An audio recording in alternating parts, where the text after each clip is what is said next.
সকলোকে পুনৰ এবাৰ স্বাগতম জনাইছোঁ আমাৰ নতুন এটা ভিডিঅ'লৈ। আপোনালোকে বহুতে ৰিকুৱেষ্ট কৰি আছিলে যে গাহৰিক কি দানা খোৱালে ভাল বা কি দানা খুৱাব লাগে। গতিকে মই আজি উপস্থিত হৈছোঁ নগাঁৱৰ কামগাঁৱত আৰু এজন গাহৰি পালকে কেনেদৰে লোকেল পদ্ধতিৰে কেনেদৰে খাদ্য তৈয়াৰ কৰে, কেনেদৰে খাদ্য খুৱায়, গোটেইখিনি এই ভিডিঅ'টোত ষ্টেপ বাই ষ্টেপ আপোনালোকক দেখাই যাম। গতিকে ভিডিঅ'টো আশা কৰিছোঁ ভাল পাব। ভিডিঅ'টো যদি ভাল পায় তেনেহ'লে এটা লাইক কৰি দিব আৰু চেনেলটোত নতুনকৈ আহিলে ছাবস্ক্ৰাইব কৰি ৰাখিব, কাৰণ এনেকুৱা ধৰণৰ ভিডিঅ' আপোনালোকে এই চেনেলটোৰ জৰিয়তে চাই থাকিব পাৰিব। তেনেহ'লে বলক আজিৰ ভিডিঅ'টো আমি আৰম্ভ কৰোঁ। আৰু গাহৰিৰ লোকেল দানা প্ৰস্তুত কৰাৰ আগতে এটা বিশেষ প্ৰয়োজনীয় বস্তু হৈছে কচু। আৰু যদি কচু আপুনি আনি নলয় তেনেহ'লে লোকেল খাদ্য আপোনালোকে প্ৰস্তুত কৰিব নোৱাৰিব। এই গাহৰি পালকজনে পোনপ্ৰথমতে তেওঁ কচু এক ঠেলা কচু লৈ আহিছে আৰু এই কচু অনাৰ পিছত এনেদৰে এটা চৌ লৈছে, অৰ্থাৎ কেৰাহী টাইপৰ। এই চৌটোত পানী অলপ দিছে। পানী দিয়াৰ পিছত লাহে লাহে সেই কচুবিলাক কাটি দিছে আৰু কাটি দিয়াৰ পিছত দুটা বস্তু মিক্স কৰিছে। এইকেইটা খাৰ আছে আৰু নিমখ আছে, চ'ডা খাৰ আছে আৰু নিমখ আছে, দুটা মিক্স কৰি লৈছোঁ। চ'ডা খাৰ আৰু নিমখ দি লৈছোঁ এনেকৈ। এতিয়া মই এইকেইটা মিক্স কৰাৰ পিছত তেখেতে তলত জুই দিব। জুই মানে যেনেদৰে কচু সিজায় আৰু তেনেদৰে ধুনীয়াকৈ কচুখিনি সিজাই থাকিব। আৰু এই সিজোৱাৰ পিছত মানে ইয়াতে গোটেইখিনি ফুল কৰি ল'ব, অৰ্থাৎ গোটেইখিনি এনে দেখিছেনে কেনেদৰে কাটি দিছে, সৰু সৰুকৈ কাটি দিয়া, অৰ্থাৎ সোনকালে যাতে এই বস্তুটো সিজি যায়। আৰু সিজাৰ পিছত আৰু দুটামান বস্তু মিক্স দিব। কি কি মিক্স দিয়ে আপোনালোকক ক্লাছটোলৈ দেখাই গৈ আছোঁ। এইটো পোনপ্ৰথমতে এইটো সিজাই লৈছে, সিজোৱালে আপোনালোকে এনেদৰে চাই থাকক। তাৰপিছত মই নেক্সট আপোনালোকক দেখাই আছোঁ ইয়াতে কি কি বস্তু মিক্স দিয়া হয়। ইয়াতে এইটো বহুত টাইম সিজোৱাৰ পিছত সম্পূৰ্ণৰূপে ই সিজি হৈ গৈছে আৰু এতিয়া এটা বাচন লৈ তেখেতে সেই কচুখিনি নমাই দিছে। আৰু নমাই দিয়াৰ পিছত আৰু এটা বেলেগ এটা বাচনত গোটেই কচুখিনি ইয়াতে সিজোৱা কচুখিনি লৈ লৈছে। আৰু এইটো যিটো বস্তু দিছে এইটো চাওক, এইটো হয় জুগলি বুলি কোৱা হয় সাধাৰণ অৰ্থত। আৰু এইটো মদৰ পৰা যিটো ৰস ওলায় সেইটোক জুগলি বুলি কোৱা হয়। আৰু সেই জুগলি ইয়াতে মিক্স কৰা হয়। এই জুগলিটো মিক্স কৰি দিয়াৰ পিছত আৰু কেইটামান বস্তু মিক্স দিয়া হয়। ইয়াতে চাই থাকক, এইটো হৈছে যিটো পেলনীয়া ৰখি যোৱা ভাতবিলাক ইয়াতে দি দিছে, যিটো আপোনালোকৰ ঘৰত কেতিয়াবা সদায়তো আপোনালোকৰ ঘৰত ভাত ৰখে, ভাতটো দি দিছে। আৰু এইটো হৈছে গুদা, অৰ্থাৎ ধানৰ যিটো মলি হয় সেই মলিটো, কিছুমানে পলিচ বুলিও কয়, সেইটো দি দিছে। ইয়াতে চাওক, ইয়াতে দিয়াৰ পিছত এইটো দি দিছে পানী, অলপ পানী দি দিছে যাতে সম্পূৰ্ণৰূপে ইয়াতে ফুল হৈ যায়। আৰু এইটো মিক্স দিয়াৰ পিছত গোটেইকেইটা ইয়াতে গোটেইখিনি মিক্স কৰাৰ পিছত আৰু দুটা বস্তু ইয়াতে এড কৰা হয়, অৰ্থাৎ দিয়া হয়। সেই দুটা বস্তু হৈছে, এটা হৈছে ভিটামিন আৰু এটা হৈছে কেলছিয়াম।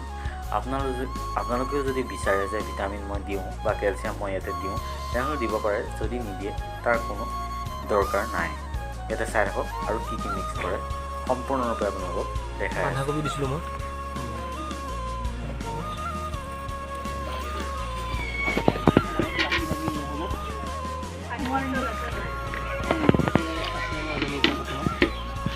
মানে অলপ মেডিচিন দিয়া হ'ব, মানে কেলছিয়াম দিয়া হ'ব। কেলছিয়াম ভিটামিনটো আছে, কেলছিয়াম ভিটামিন, তাৰপিছত মিনাৰেল মিক্সাৰটো দিয়া হ'ব।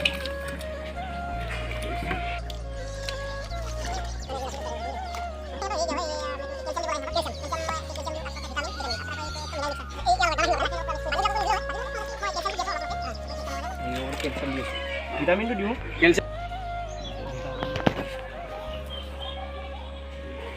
ভিটামিন দিছোঁ। কেলছিয়াম ভিটামিন পায়, তথাপিও মানে কি অলপ কচোন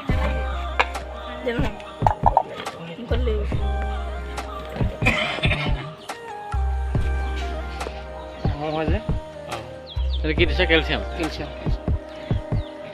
দি দিওঁ অকণ, অলপ হেৰি কৰি পেলাই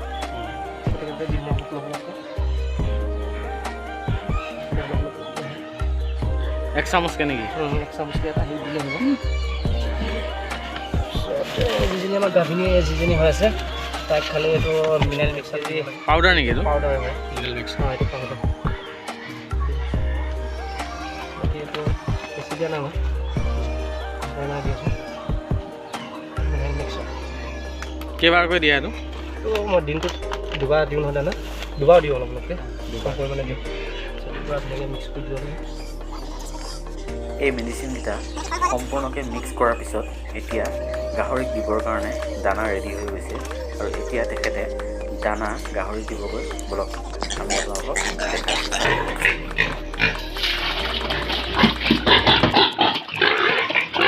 গাভিনী না গাভিনী দানা দিয়া দেৰি হ'লে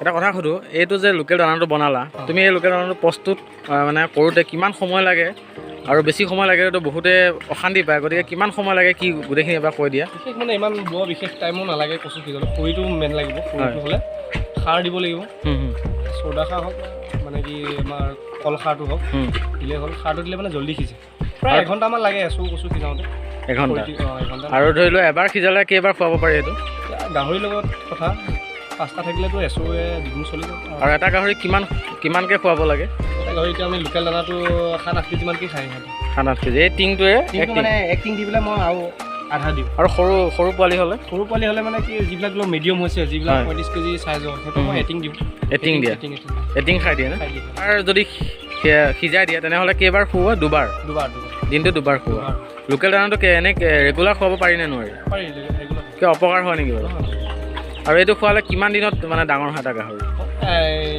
ভাল যদি ভাল বিধ হয় ভালকৈ হেৰি কৰি চাফ চিকুণ কৰি ৰাখিলে প্ৰায়তো এইটো দানা খোৱালে মই এতিয়া যুগলি কচু তাৰপিছতে ঘৰতে পোৱা হয় ভাতবিলাক পুলিচ এনেকৈ দিওঁ হয় দি মেলি এইটো মই প্ৰায় 8 মাহত সিহঁতে 70-80 কিলো হৈ যায় 8 মাহত মানে গডৰেজ ফিডতকৈ মানে এইটো বেছি ভাল নে সেইটো ভাল এবাৰ কৈ দিয়া হয় মানে কি গডৰেজ ফিডটোতো বিশেষ ভালেই গডৰেজ ফিডটোতো বহুতখিনিয়ে ভাল এতিয়া আমাৰ যিহেতু প্ৰব্লেম হয় যিকোনো ফাৰ্মাৰ নতুন ফাৰ্মাৰ এজনৰ পোৱালি কিনাৰ পিছত দানাৰ কাৰণে কষ্ট হৈ যায় হয় বিশেষ সেইটো দানা খুৱাইও তেখেতে ডাঙৰ কৰিব পাৰে পোৱালি মানে কম খৰচত যদি বিচাৰে তেনেহ'লে লোকেল দানাটো বেষ্ট আৰু হয় সোনকালে ডাঙৰ হ'ব সোনকালে মই আৰু পইচা কম হ'ব 3 বছৰ হ'ব এতিয়া 2.5 বছৰ হৈ আছে বৰ্তমান মই লোকেল দানাতে চলাইছোঁ লোকেল দানা খুৱাই আছোঁ ন প্ৰব্লেম একো নাই খালি চাফ চিকুণটো মেইন আৰু ঠিক আছে বাৰু আজিলৈ পৰাগক ইমানতে ধন্যবাদ জনালোঁ আমাৰ চেনেলৰ তৰফৰ পৰা আজিলৈ ভিডিঅ'টো হয় আপোনালোক মোৰ ফাৰ্মলৈ অহাৰ কাৰণে মই বহুত সুখী হয় আগলৈকে আহি থাকিব ধন্যবাদ জয় আহোম